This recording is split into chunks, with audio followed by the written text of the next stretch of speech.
Hi. Well, today we're going to be setting up the COVERPRO 10x10 portable shed from Harbor Freight. We're using this out in the back of our house. We're going to be doing some remodeling this summer, and we need to make some space in our garage. So we're going to be building this portable shed, temporary structure out here, and we can put some of our stuff in there from our garage so we can clear out some space. So let's get started. So here's a few notes about the COVERPRO 10x10 portable shed.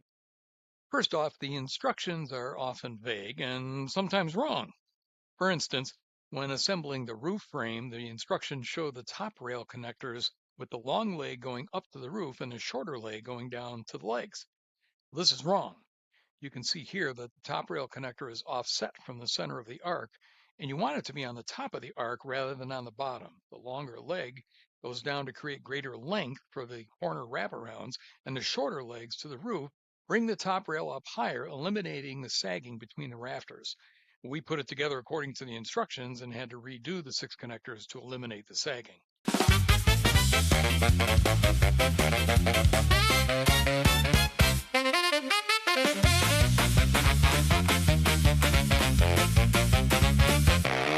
Also, I held off on installing the bottom rails in step 4 as they have to be removed and then slid into the pockets on the roof fabric when installing that.